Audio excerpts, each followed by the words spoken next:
Hello everyone, welcome back. My name is Amber Gatlin. If you don't know me, I'm an artist and performer, and I am here to inspire you to live a more creative life. So stick around and we're going to talk about talent. But first, I'm going to give you a little update about me and what's going on in my life. I've been working on completing my first collection of paintings called Ceramics. It's paintings that feature ceramic items. You can read a little bit more about that collection below. And I recently got some very good news. I am going to be featured in Greenpoint Open Studios, which, if you don't know who that is, they are basically an organization that creates a map of Greenpoint artists around the neighborhood. And during this specific weekend, May 31st and June 1st, artists across Greenpoint are going to open up their studios and allow people to come and see their work and potentially buy from them. So I don't have a physical studio, so I reached out and expressed interest and asked them if they had any recommendations for me to either rent out space or find some other kind of collaborative solution. And they sent me some businesses that might be willing to host my paintings, one of which was For the Record, which is a little coffee shop and vinyl store at the top of Greenpoint. I haven't been there physically, but I saw on their website that they sell coffee and vinyl records, and I thought, oh wow, what a lovely combination. I'm a barista and also a singer in addition to being a painter, so they just really felt like a good fit for me. And so I reached out and they were very responsive and excited to host me, so I'm very excited to be having my paintings featured there, at least on that weekend and maybe for a few weeks after that. We'll see what they say. So please feel free to come and check out my work in person if you're free that weekend and in the neighborhood. I will include a link down below in the description to find out more about Greenpoint Open Studios. Have I started recording? Yeah. So I've been thinking about how much the word talent has been a part of my life for such a long time. And I'd like to take a moment to talk about it because it's something that I've come to believe in less and less. I look at the way I start pieces, and it's safe to say that if I've never drawn or painted something before, my first couple tries are usually pretty bad. I look at the way I start a piece, and it's safe to say that if I've never drawn that thing before, it really takes me quite a few tries. It still looks really, really bad when I first start out. That's true for my paintings as well. It takes a lot of hours and layers of paint before things even begin to start looking the way I want it to look. I get so frustrated during paint and sip parties sometimes when I see people getting discouraged, and I try to remind them, hey, it's only been 4 hours. In the context of a painting, that's really not a lot of time. It takes a lot of time to get things looking the way that you want them to look. At least for me, maybe that's a lack of technique and a lack of training, but that's what I'm saying. Is it talent or is it trial and error? At least that's how it is with acrylic. I think watercolor is a little bit different. It's a little more I don't know, technique based, or I don't know anything about watercolor, honestly. But it's more about patience than talent is what I'm learning. I've been painting for most of my life, and that time has given me a firm belief that I have the ability to make it look the way I want it to look if I just keep at it. Even if I don't quite know what's wrong with it yet, I keep looking until I find that thing that's gonna fix it.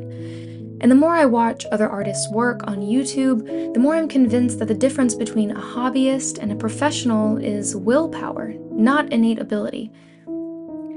Okay, story time. When I was 2 years old, I was playing in the backyard in the sun. My mom was with me. I was running around in my little dress, and suddenly I just fell out.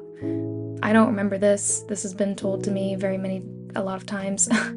My face was blue and I was completely unconscious. After a few minutes, I came back to life and was completely fine, but it scared my parents to death. No one knew what was wrong with me. It would happen again and again throughout my childhood when I got too overheated or too anxious. Finally, we went to a pediatrician in New Orleans who ran a few tests and told me I had a heart condition called neurocardiogenic syncope that I would likely grow out of. And I did eventually stop passing out, but my parents were pretty protective, I think, for that reason, and I did spend a lot of time at home. And I was very, very shy as a kid. And being at home with my family was the only place that I felt safe to be my confident, silly self.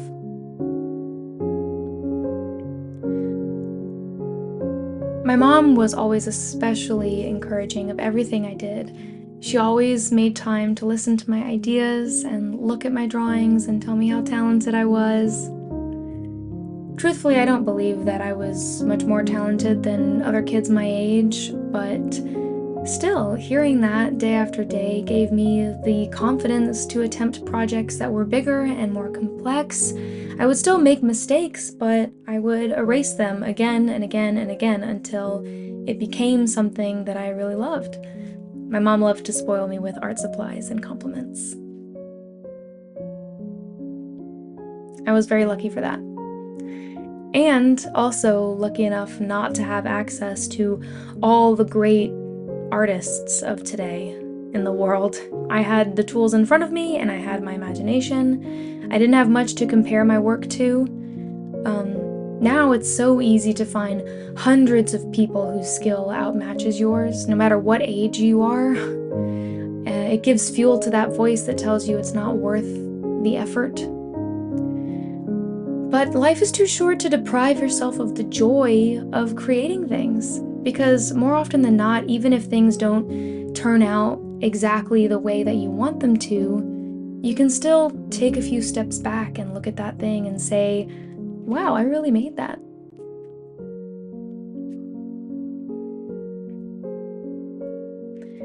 It's so easy to get lost in comparisons and feel untalented, but this idea of talent, I think, really belongs to the children. It's a great way to keep kids interested in what they're capable of. It's the idea that you have some kind of head start, so you better keep running. I think that's great, but everyone must take the time to learn and grow, no matter how gifted you might be. These days, I try to celebrate the work that I've put into a project. The fact that I could have said, well, that's good enough, but instead went the extra mile. Take this snake, for example. I am terrified of putting scales on this snake. It looks perfectly fine without scales on it. It's an incredibly detailed process, and it's likely that I'm gonna mess it up. However, if I pull it off, it's gonna look awesome. And if I do really mess it up, I can always paint over it. Now, that would be a real pain in the butt, but that's what art is sometimes, going the extra mile to make something that you love.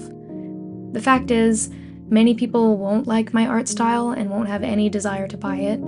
That's true with anything. People have wildly different tastes, but I've put so much love into this piece, and I think there are plenty of people out there who are going to see that and appreciate it. You can call it talent, or you can call it a willingness to spend hours upon hours upon hours working on a very tedious task. Either way, I'm grateful that someone encouraged me enough to be able to drown out that voice that says it's not worth it. My inner child knows better than to let that voice make decisions.